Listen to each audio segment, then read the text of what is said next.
Meus irmãos queridos, recebam a paz do Senhor.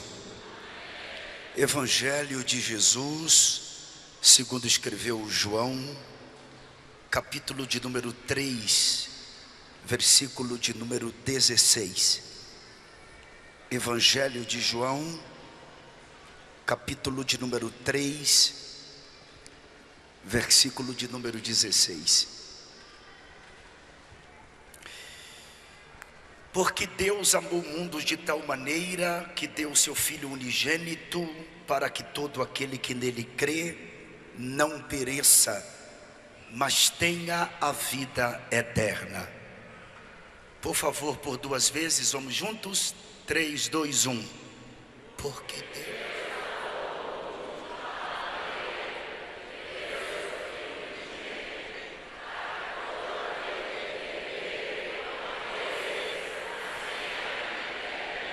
Mais uma vez, porque Deus...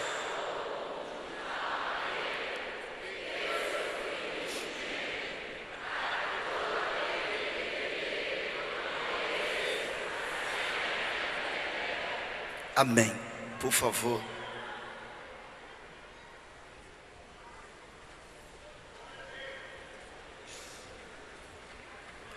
João 3, versículo 16 é conhecido por nós que estudamos a Bíblia como o texto de ouro do Novo Testamento.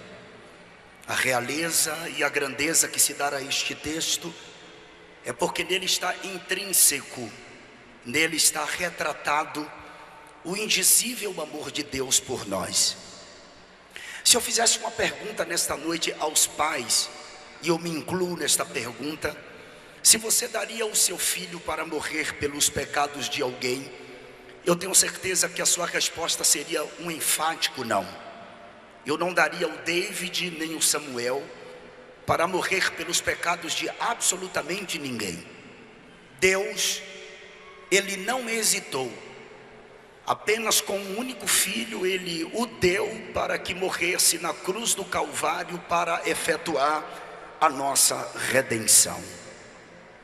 Isaías capítulo de número 53, existe uma biografia de Cristo antecipada, e o profeta messiânico diz no capítulo 53, a partir do versículo de número 1: quem deu crédito à nossa pregação? E a quem se manifestou o braço do Senhor? Porque foi subindo como renovo perante ele, como raiz de uma terra seca, não tinha parecer nem formosura, e olhando nós para ele, nenhuma beleza víamos para que o desejássemos. Era desprezado e o mais indigno entre os homens, homem de dores, experimentado nos trabalhos, e como um de quem os homens escondiam o rosto, era desprezado, e não fizemos dele caso algum. Verdadeiramente ele tomou sobre si as nossas enfermidades, e as nossas dores levou sobre si, e nós o reputamos por aflito, ferido de Deus e oprimido.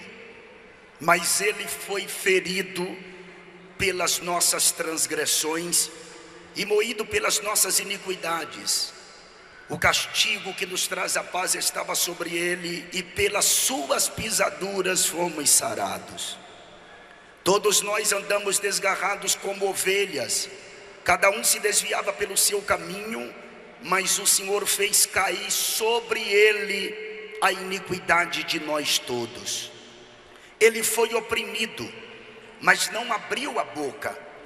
Como um cordeiro foi levado ao matadouro, e como a ovelha muda perante os seus tosquiadores, ele não abriu a boca. Da opressão e do juízo foi tirado. E quem contará o tempo da sua vida? Porquanto foi cortado da terra dos viventes, e pela transgressão do meu povo foi ele atingido. E puseram a sua sepultura com o ímpio e com o rico na sua morte. Porquanto nunca fez injustiça, nem houve engano na sua boca. Todavia, ao Senhor agradou moê-lo, fazendo-o enfermar. quando a sua alma se puser por expiação do pecado, verá a sua posteridade, prolongará os dias, e o bom prazer do Senhor prosperará na sua mão.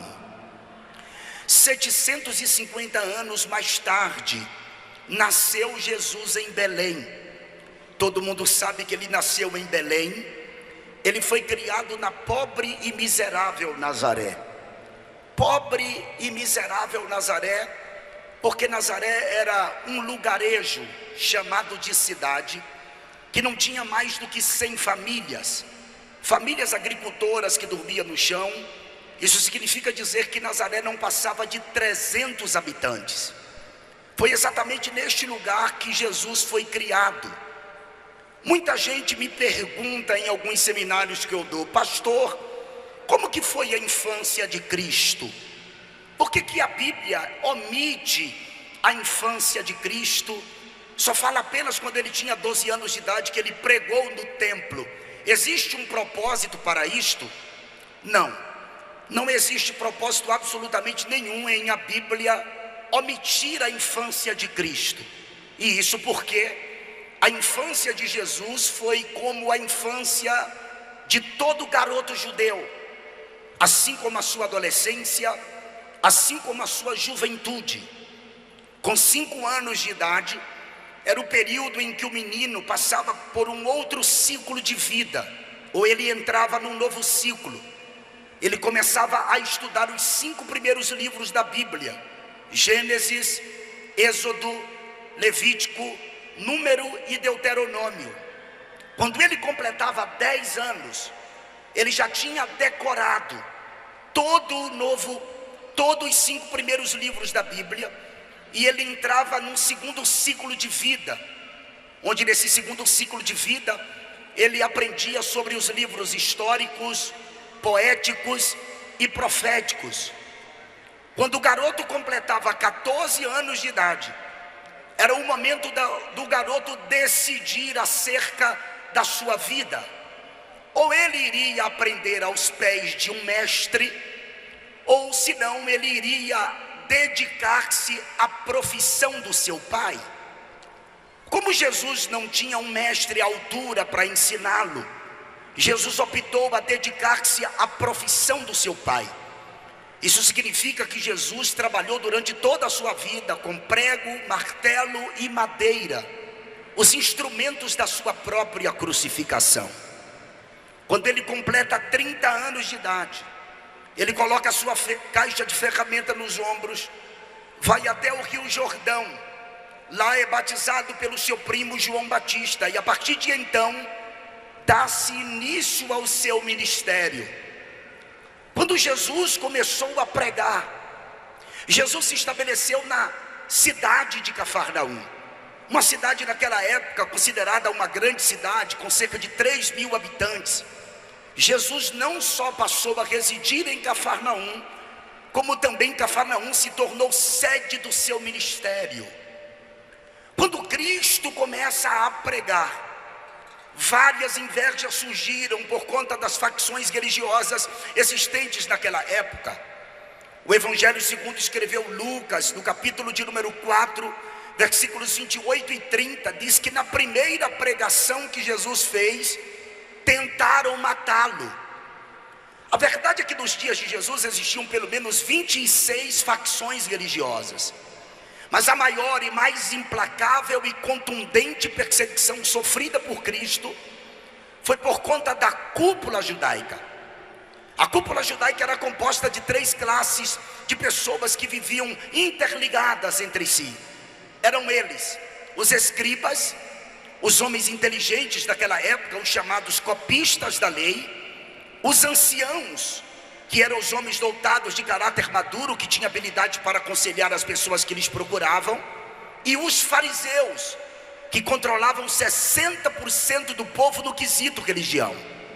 Escribas, anciãos e fariseus formavam uma cúpula judaica. Cúpula esta que, desde que Cristo iniciou o seu ministério, de alguma forma planejaram incitaram o povo a matar Jesus. Em Marcos capítulo de número 14, versículos 1 e 2, tem o plano para matá-lo.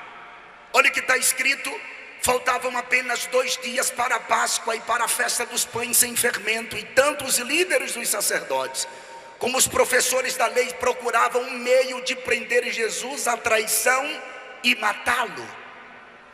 No capítulo de número 12, versículo 14 do Evangelho segundo escreveu Mateus, tem uma conspiração para matá-lo. Diante disso, saíram os fariseus e começaram a conspirar sobre como poderiam matar Jesus. Em João capítulo de número 11, versículos 47 a 51, o sumo sacerdote Caifás assegura que Cristo morreria pelo povo, e está escrito no versículo 46 de João 11: mas alguns deles foram contar aos fariseus o que Jesus tinha feito. Então o chefe dos sacerdotes e os fariseus convocaram uma reunião do sinédrio. O que estamos fazendo? Perguntaram eles. Aí está esse homem realizando muitos sinais milagrosos. Se o deixarmos, todos crerão nele. E então os romanos virão e tirarão tanto o nosso lugar como a nossa nação. Então um deles, chamado Caifás, que naquele ano era o sumo sacerdote, tomou a palavra e disse: nada sabeis, não percebeis que vos é melhor que morra um homem pelo povo e que não pereça toda a nação? Ele disse isso não de si mesmo, mas sendo sumo sacerdote naquele ano, profetizou que Jesus morreria pelo pecado da nação. A verdade é que todas as vezes que tentaram prendê-lo, não conseguiram, porque ainda não havia chegado a hora de Cristo. Mas ele sabia que seu momento iria chegar. E esse momento foi um momento chamado de Pessa, é a Páscoa do povo judeu. Jesus reúne-se com os discípulos, serve a última ceia. E a Bíblia diz no Evangelho segundo escreveu Marcos, no capítulo de número 14, que depois que Jesus serviu a ceia, Judas levantou-se da mesa, no intuito de traí-lo. Jesus sabia que iria passar por uma madrugada de interrogatório, sabia que iria sofrer na casa do sacerdote, da casa do sumo sacerdote, mas mesmo assim, antes de se levantar da mesa e ir para o monte orar, a Bíblia diz que Jesus cantou um hino. Isso mesmo, Jesus cantou um hino. Quando ele sai dali da mesa da ceia, ele vai para o Getsêmani com os discípulos. A Bíblia diz que foram apenas Pedro, Tiago e João. O capítulo 23 do Evangelho segundo escreveu Lucas diz que quando Jesus chegou no monte, ele olhou para os discípulos e disse-lhes no versículo 40: orai para que não entreis em tentação. E apartou-se deles cerca de um tiro de pedra, mais ou menos 20 a 30 metros, e pondo-se de joelhos, orava. A oração de Jesus no versículo 42 de 23 de Lucas diz que ele orava assim: Pai, se possível, passa de mim este cálice, todavia não seja feita a minha vontade, mas a tua. Quando Jesus está orando ao Pai: Pai, se possível for, passa de mim este cálice, aqui implica alguma coisa a respeito da cultura dos dias de Jesus. Quando alguém era condenado à cruz, a família do condenado passava pela vergonha do vitupério. A casa da família do condenado à cruz era queimada a fogo. A partir de então, o pai do condenado seria exposto à vergonha mais intensa dentro da sociedade. E Jesus aqui está como um homem, e quando ele diz: Pai, se possível, passa de mim este cálice. Ele está dizendo ao Pai: eu não quero que você passe pela vergonha, todavia, não seja feita a minha, mas a tua vontade. Naquele instante apareceu um anjo do céu que ele confortava. Enquanto o anjo confortou Jesus, logo depois ele começa a entrar em agonia. O versículo 44 diz que ele orava tão intensamente que o seu suor começou a se tornar em grandes gotas de sangue que corria até o chão. E Jesus começa a passar por aquele fenômeno chamado de hematidrose. Isso mesmo, hematidrose. A hematidrose só acontece em questões excepcionais. Não acontece com qualquer momento, com qualquer indivíduo. Diz que na história apenas 3 pessoas sofreram de hematidrose. Uma foi Jesus, outra foi uma freira na Idade Média, e outra pessoa foi uma garota no período da Segunda Guerra Mundial. Na história não registra outras pessoas que sofreram de hematidrose. E a pessoa, para sofrer de hematidrose, quando as glândulas sudoríparas são rompidas, para que o seu suor fique pigmentado com sangue, é preciso uma questão excepcional, provocado por uma fraqueza física, acompanhado de um abatimento moral violento, causado por uma profunda emoção, um profundo medo, um terror. E a verdade é que Jesus, ele estava levando a angústia por causa dos nossos pecados. Quando ele sua sangue, aquilo significa dizer que Jesus estava passando por um momento mais difícil da sua história. Depois Jesus se levanta e ele vai até os discípulos que estavam distantes dele cerca de 20 a 30 metros. E ele encontrou os discípulos dormindo e ele perguntou: não podeis velar comigo sequer uma hora?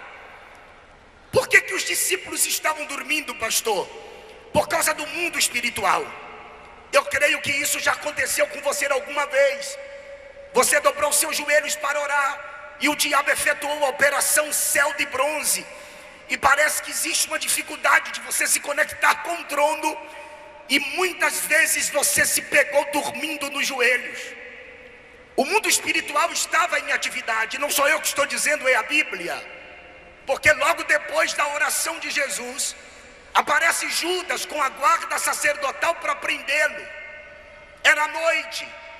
Judas teve que beijar Jesus, porque os discípulos eram parecidos com ele. Quando Judas beija Jesus, os soldados, que era a guarda do templo, o prende. O versículo de número 52 do capítulo 22 de Lucas diz: e disse Jesus aos principais dos sacerdotes e capitães do templo e anciãos que tinham ido contra ele: saíste com espadas e porretes como para deter um salteador? Tenho estado todos os dias convosco no templo e não estendestes as mãos contra mim, mas esta é a vossa hora e o poder das trevas. Quando Jesus sai aqui do Getsemane, ele é levado para a presença do sacerdote. Depois da presença do sacerdote, ele é levado à presença do sumo sacerdote. E João acompanhou os soldados que levaram Jesus. Pedro de longe também acompanhava. A madrugada foi intensa. Os servos do sumo sacerdote constantemente o esbofeteavam, batia em seu rosto. Pedro, que havia ido nas escondidas até ao local onde Jesus estava sendo interrogado pelo sumo sacerdote, o capítulo 18 do Evangelho segundo escreveu João diz que João era amigo do sumo sacerdote e pediu a porteira para abrir a porta para que João entrasse para o pátio da casa. Era uma noite fria, Pedro se aquentava no lume da fogueira. De repente, o versículo de número 17 do capítulo 18 do Evangelho segundo escreveu João, diz que a porteira olhou para Pedro e perguntou para ele: não és tu um dos discípulos deste homem? E respondeu Pedro e disse: não sou. Versículo 25 do capítulo 18 do Evangelho de João: e Simão Pedro estava ali e aquentava-se, e disseram-lhe, pois, não és tu um dos seus discípulos? E ele negou pela segunda vez e disse: não sou. Versículo de número 26 e 27: e um dos servos do sumo sacerdote, perante aquele a quem Pedro cortara a orelha, disse: não te vi eu no horto com ele? Pedro negou terceira vez e logo o galo cantou. Pastor, por que o galo cantou quando Pedro negou pela terceira vez? O galo aqui não significa apenas a ave que canta. Aqui significa pelo menos duas coisas. Primeiro, era o momento da troca da guarda romana. Os soldados que passaram a noite iriam para o descanso e outros assumiriam o posto. Segundo, era o momento em que os sacerdotes iam remover a cinza do altar do holocausto do templo, colocar nova lenha para ser queimado um novo holocausto. Ou seja, a crucificação estava começando.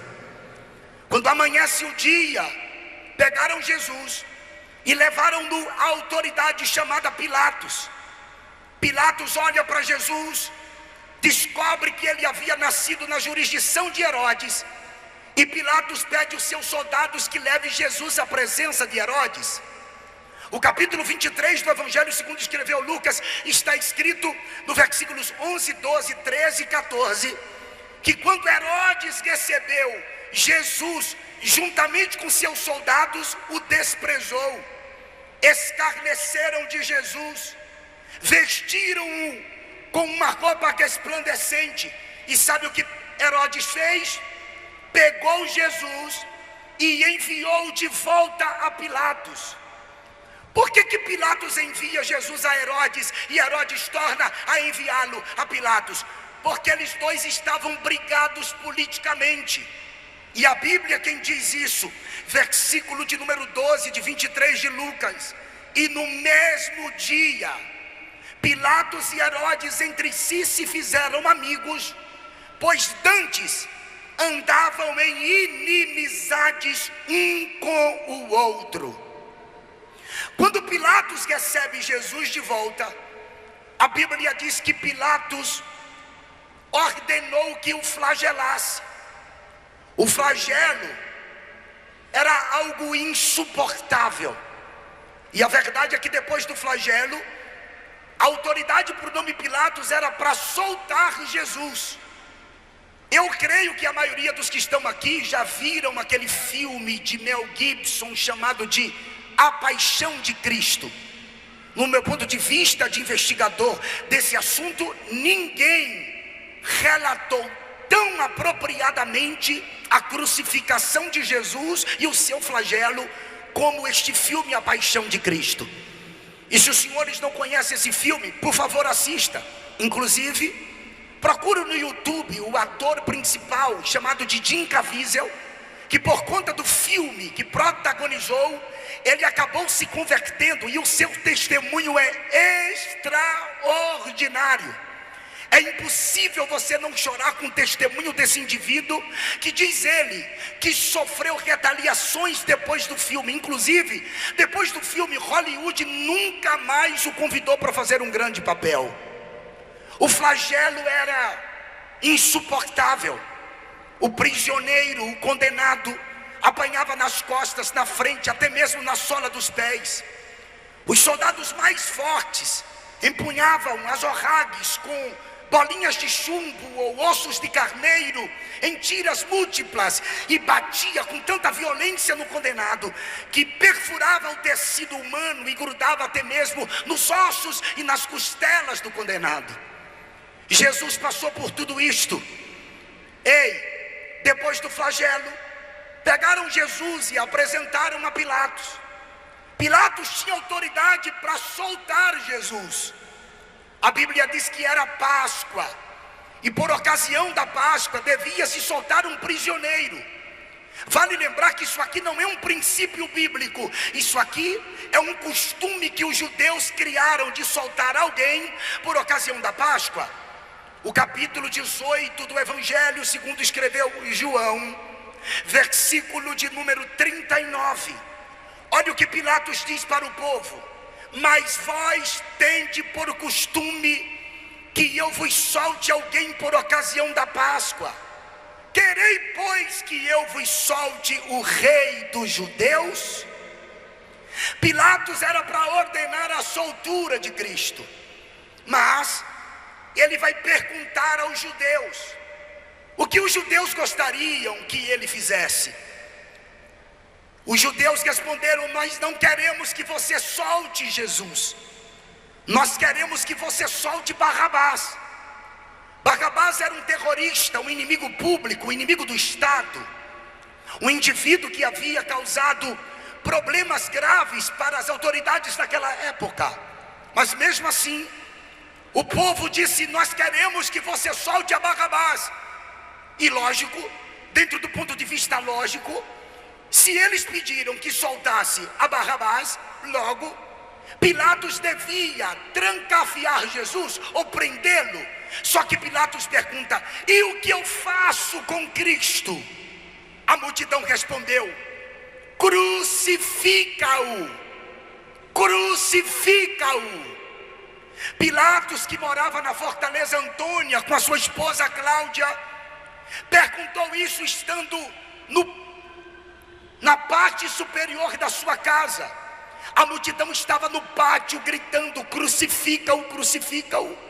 E Pilatos desce as escadas, vai até o pátio da casa, entrega Jesus no meio da multidão. Dali a multidão assumiu, pois agora Jesus é conduzido até o Gólgota. Da casa de Pilatos até o Gólgota era 1 hora o indivíduo levando a cruz nas suas costas. A verdade é que não era uma cruz, senhores, e por favor, isso aqui é bom que vocês entendam. Não era a cruz inteira, era o patíbulo. O patíbulo da cruz é a parte horizontal, onde se coloca as mãos. O estirpe da cruz, a parte vertical, ficava no monte. E por que não era a cruz inteira, pastor Denilson? Porque ninguém suportava o peso do estirpe e do patíbulo. Porque a cruz inteira pesava aproximadamente 140 quilos. Somente o patíbulo pesava em torno de 60 quilos. O indivíduo não tinha como levar em suas costas, e ele pega o patíbulo e ele vai caminhando em direção ao Gólgota. A multidão fez um corredor móvel até chegar no Monte Caveira. Enquanto ele caminhava, o povo chutava, esbofeteava-o, cuspia ali. Ele estava muito fraco, apático, ele estava com fome, com sede.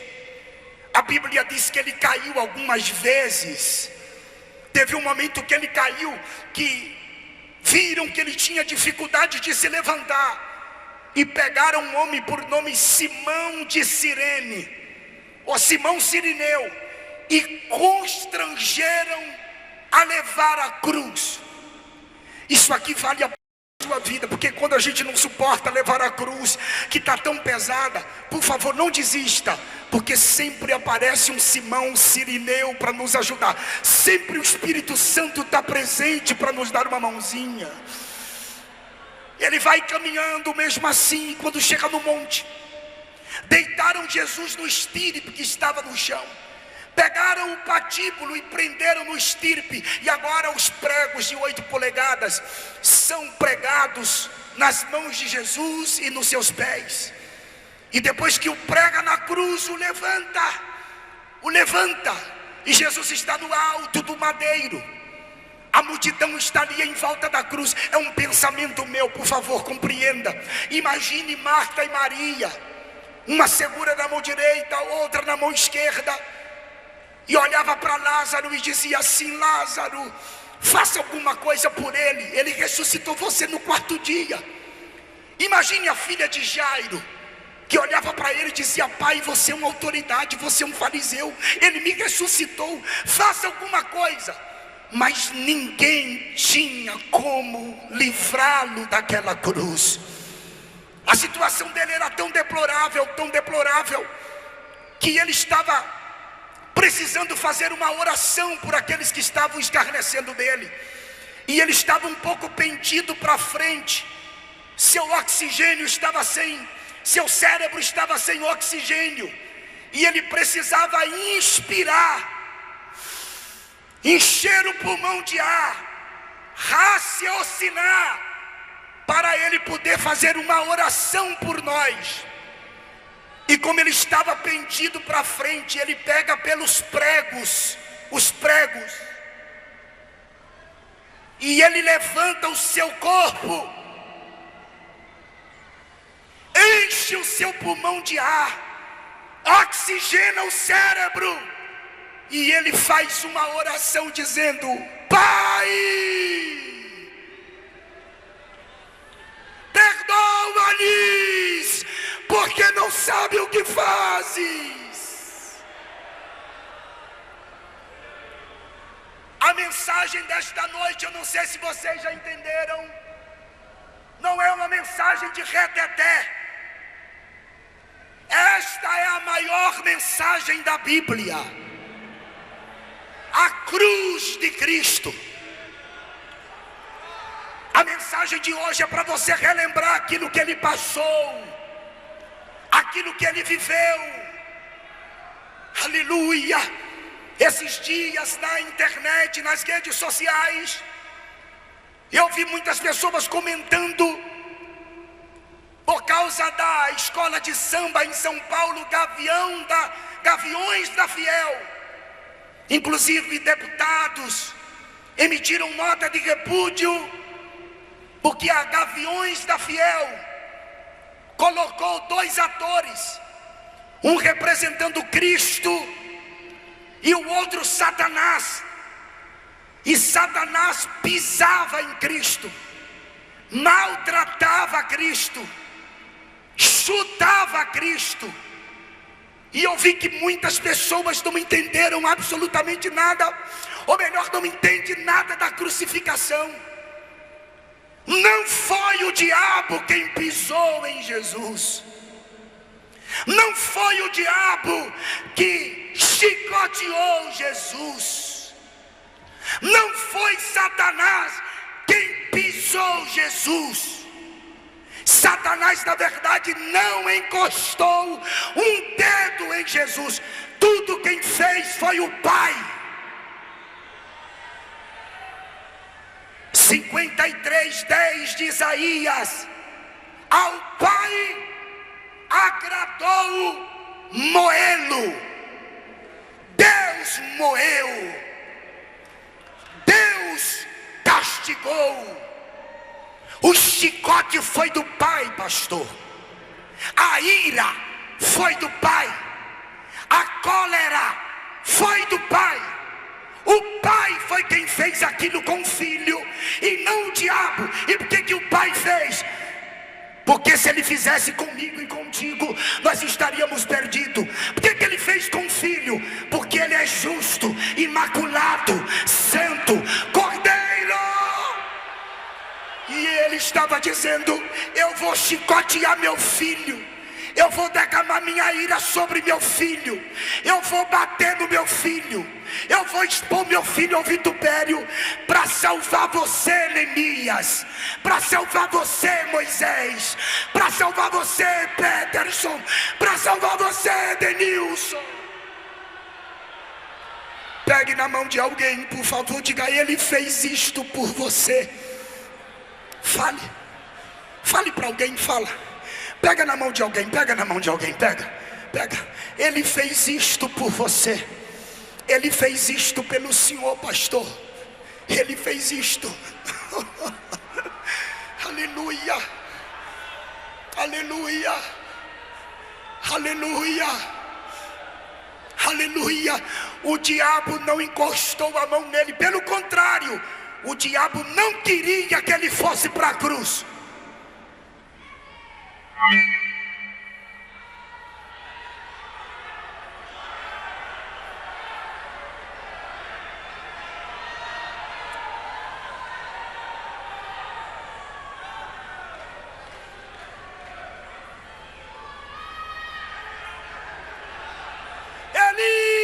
Eli,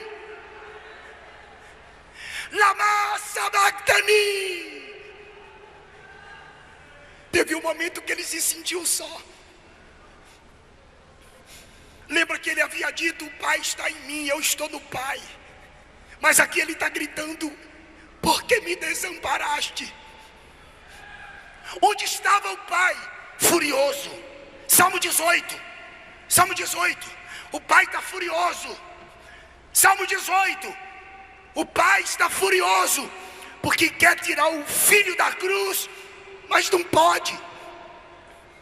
Os salmos falam de Cristo como nosso Salvador. O Salmo 41 é ele na ceia. O 22 ele está na cruz. O 16 ele está no túmulo. O 18 ele ressuscitou. O 24 que o pastor leu é ele voltando para a glória. No 22 está escrito, olha só o que está escrito no Salmo 22. O que o salmista está vivendo aqui é o que ele vive. Muitos touros me cercaram, fortes touros de Bazã me rodearam. Abriram contra mim suas bocas, como leão que despedaça e que ruge.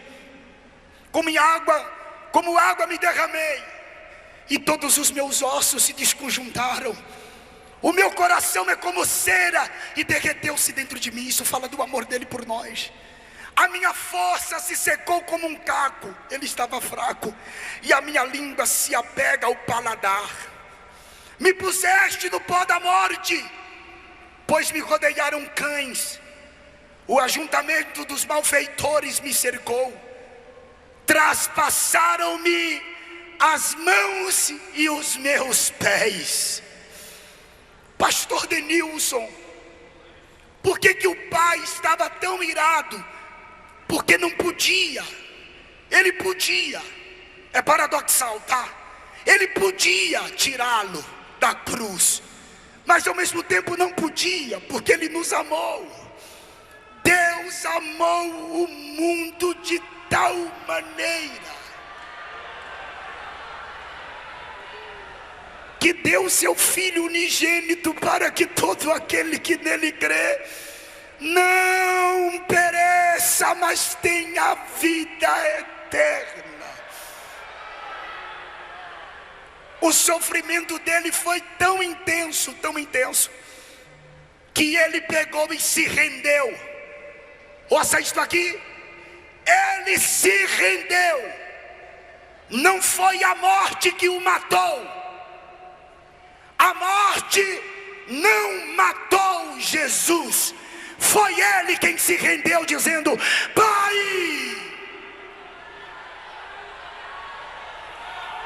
O reverendo Moon disse que veio para cumprir aquilo que Jesus não cumpriu, porque Jesus morreu em missão. Ele se enganou. Antes de morrer, Jesus gritou: Pai, está consumado.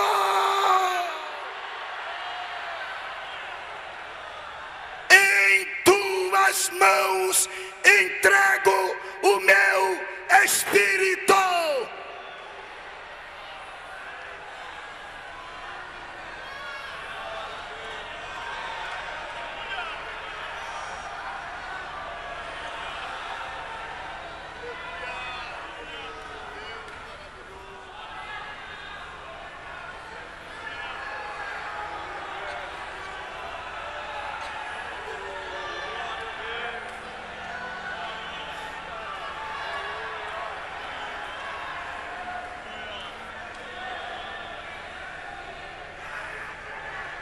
Quando ele expirou, ele vai para o tabernáculo celestial. Hebreus 9, versículo 36, não me falha a memória. Ele precisa purificar o tabernáculo verdadeiro. E quando ele morre, que ele chega lá como sumo sacerdote, o véu do templo de 30 centímetros de espessura rasgou-se de alto a baixo. Ele estava dizendo: eu cheguei aqui, o caminho está aberto. Vocês... eu vou ter que pedir agora, levanta a mão para dar um grito de aleluia para o Cordeiro de Deus. O véu não rasgou para Deus sair, o véu se rasgou para eu entrar, para você entrar.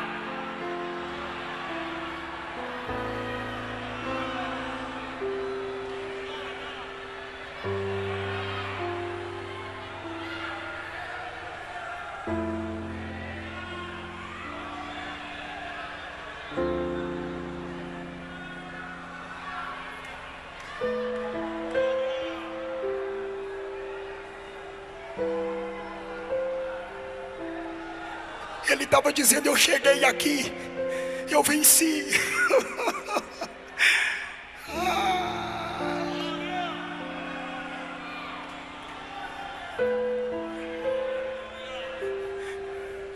Pastor, mas e daí? Tem uma história tão linda. Se você quiser saber, você compra o meu livro Inferno, Ficção Realidade, que está ali fora, para você entender como foi que aconteceu depois. Eu corri muito. Ele muda as vestes porque ele tem que ir no mundo dos mortos. E bíblica e teologicamente é provado isso através dos tipos. Por que ele muda de roupa? Porque ele precisa ir no mundo dos mortos, no chamado de Hades. Ele vai anunciar a sua vitória. Ele não prega o Evangelion, boas novas de salvação. Ele só anuncia. O seio de Abraão estava lá. Abraão. Por que seio de Abraão? Por causa da esperança de Abraão. E por que estavam ali? Porque aqueles que morriam em Deus no Antigo Testamento não podiam subir, porque havia uma separação entre Deus e o homem. Mas agora o véu rasgou-se. Lembra do que Jesus disse ao ladrão da direita, o Dimas? Hoje estarás comigo no paraíso.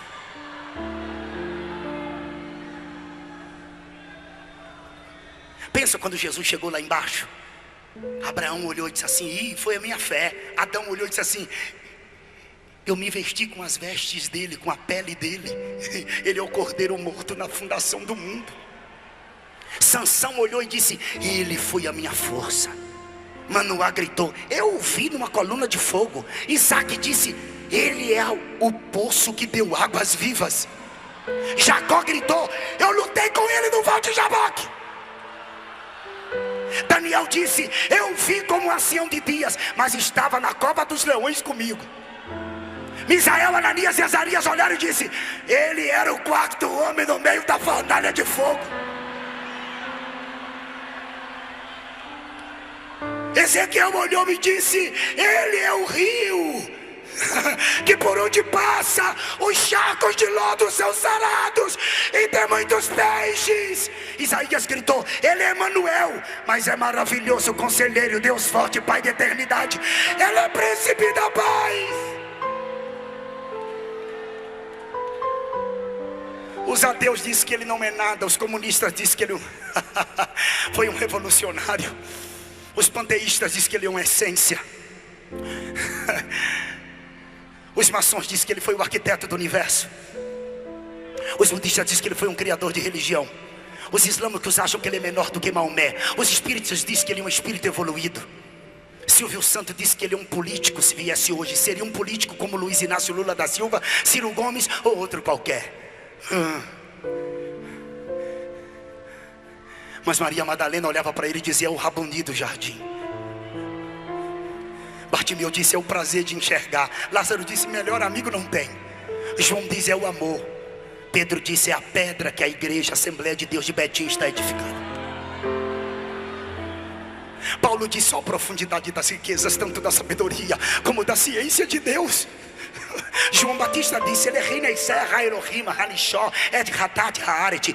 Ele é o Cordeiro de Deus que tira o pecado da terra. E a 14ª escola bíblica de obreiros de Betim, para ela Jesus é quem salva, quem liberta, quem cura, quem batiza com o Espírito Santo, e vai voltar para arrebatar a sua igreja.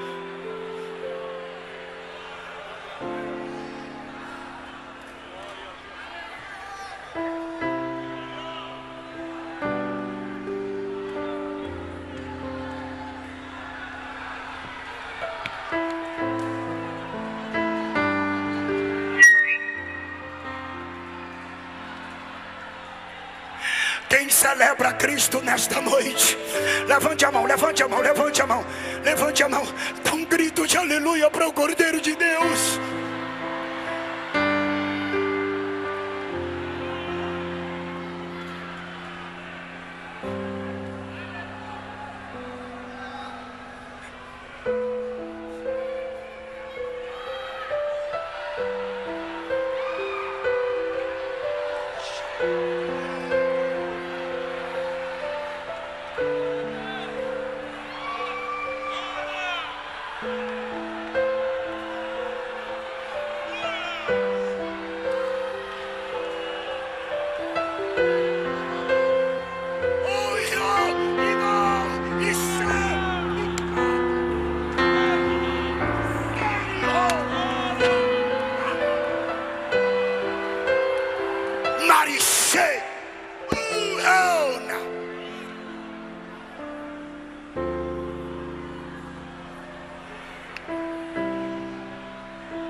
A morte tentou prender ele quando ele chegou no mundo dos mortos. Atos dos Apóstolos diz que a morte lançou grilhões, cadeias, mas a morte não podia retê-lo, não tinha como prendê-lo.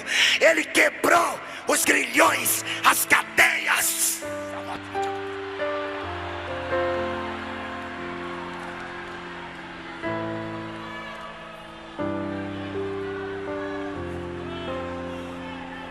Pega na mão do crente aí, pega na mão do crente aí, pega.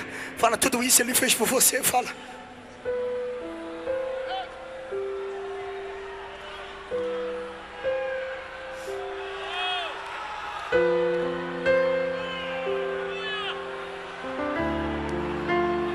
Alguém sente a presença dele. Alguém sente a presença dele. Alguém sente a presença dele. Alguém sente a presença dele nas arquibancadas. Alguém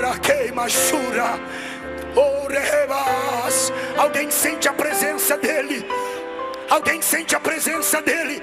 Então celebre a ele. Eu quero terminar a mensagem de pé, porque meu tempo está chegando. Fica de pé, fica de pé, fica de pé, fica de pé, fica de pé.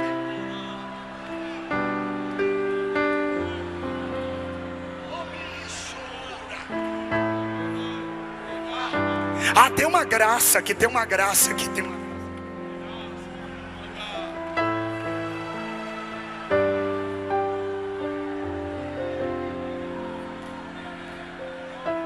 Domingo de manhã cedo, as mulheres do sepulcro. Quem? Maria Madalena. Quando chega no sepulcro, o sepulcro estava vazio, o sepulcro estava aberto. Eu vou repetir, não é porque você não entendeu, é só para grifar na sua mente. Maria Madalena, quando chegou lá com aloés, mirra, cássia, para passar no corpo do morto, porque eles queriam na ressurreição conforme a profecia de Oséias, mas eles não queriam que o morto ressuscitasse fedendo. Só que Jesus já tinha sido ungido. Quando ela chega lá, a pedra já havia sido removida e o sepulcro estava vazio. E Jesus estava... E Jesus estava ressuscitado e perguntou para ela: por que você procura dentre os mortos aquele que já ressuscitou? E ela conheceu ele pela voz, porque as ovelhas ouvem a sua voz e seguem. És tu, meu Senhor. Ela vai pegá-lo. Ele disse: não me toques, não me pegues. É o termo grego. Eu ainda não subi a meu pai. Como assim? Ele morreu e não foi lá como sumo sacerdote. Agora ele ressuscitou com o corpo. Ele precisa ir lá para que o pai chancele a ressurreição do corpo. Aí ele vai lá e volta para ficar ainda 40 dias com os discípulos. Porque quando ele ressuscita com o corpo, ele está dizendo assim, pastor José Rodrigues: ó, vai haver uma ressurreição dos mortos, viu? E quando os mortos ressuscitarem, também vai...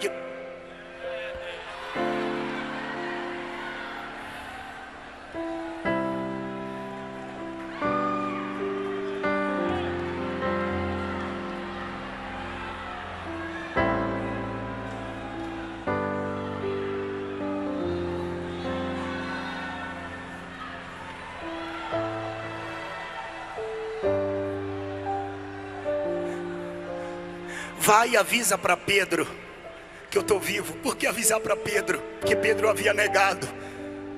Em outras palavras, ele estava dizendo: diga a Pedro que eu perdoo ele, que ainda está de pé o meu pacto com ele. Diga a ele que ele me negou, mas não esqueci dele não, está de pé. Eu venci por ele, inclusive. Avisa lá para ele. Eu tinha tanto para dizer a vocês, estou procurando aqui os espaços. Eu quero terminar.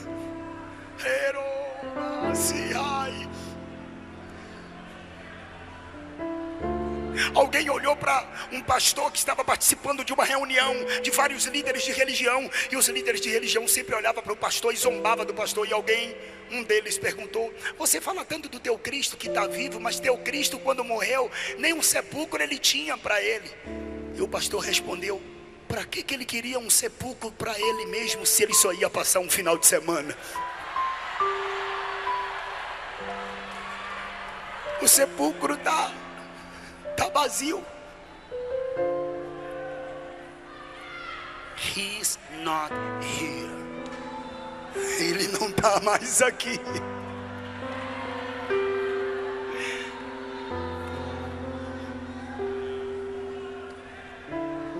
Deixa eu fazer uma pergunta. Fica assim como você está. Você vai me ajudar. Quem se encontra afastado da igreja aqui, levanta a mão. Faz assim: pastor, me afastei dos caminhos do Senhor. Faz assim: quero te ver. Quem aqui se afastou dos caminhos do Senhor e se encontra aqui? Faz assim com a tua mão para que eu possa te ver. Alguém? Levante uma das suas mãos para que eu possa te ver, por favor. O Espírito Santo está te chamando de volta. Vem, eu quero orar por você. Venha, venha.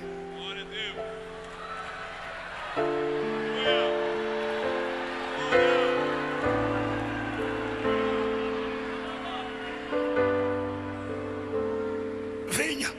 Eu posso fazer um pedido para vocês. Você que está aqui nas arquibancadas, dá uma olhada na direita e na esquerda. Veja se tem alguém do seu lado não evangélico. Quem não é evangélico aqui, levanta a mão. Quem não é? Quem não é evangélico? Quem aqui não é evangélico? Levanta a mão. Alguém? Alguém do seu lado? Por favor. Por favor, me ajude. Está vindo o outro aqui.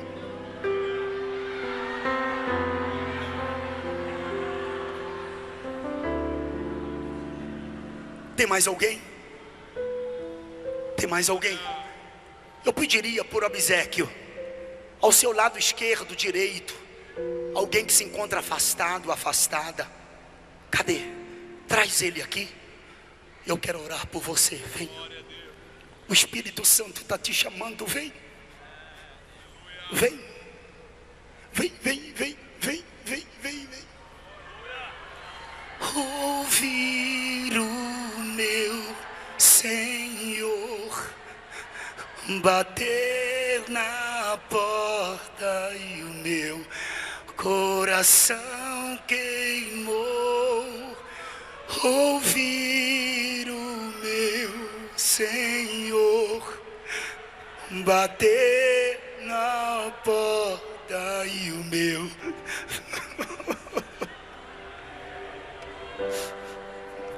eu não vou parar. Vem, gastarei.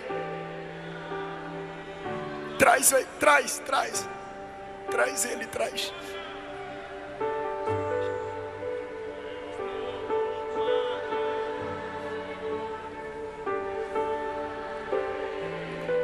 Está Está vindo mais alguém?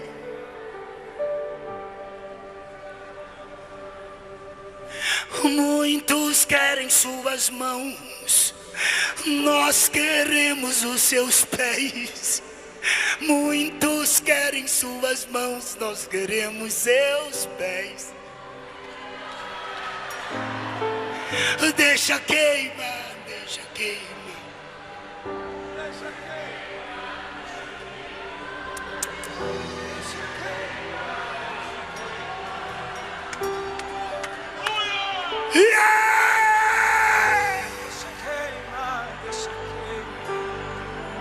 Deixa queimar, deixa queimar, deixa queimar, deixa queimar.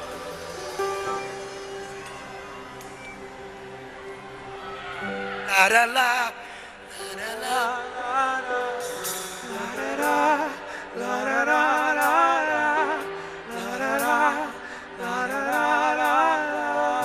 traz ele, traz ela, traz.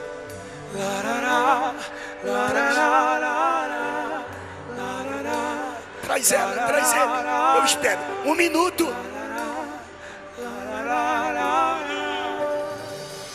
Tem mais alguém?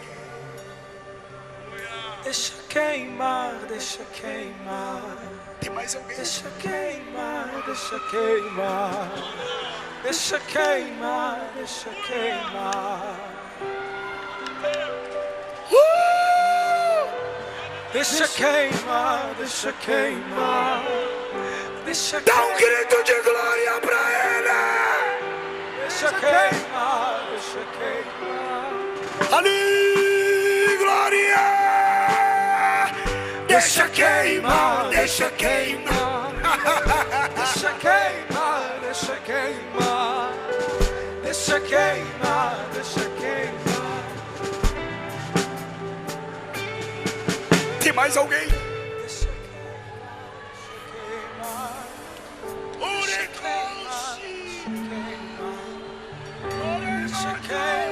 deixa queimar. Deixa queimar, deixa queimar.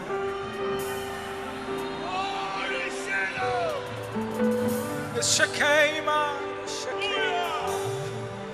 Deixa queimar, deixa queimar. Venha! Deixa queimar. Não adianta se esconder, protelar, procrastinar, adiar. Vem!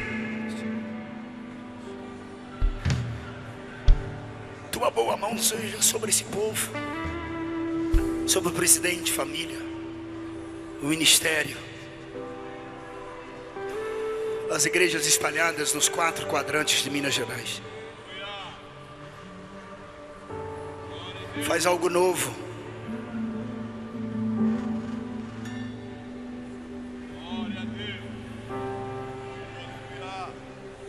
Alarga as suas tendas e ordena do alto a tua bênção sobre o teu povo.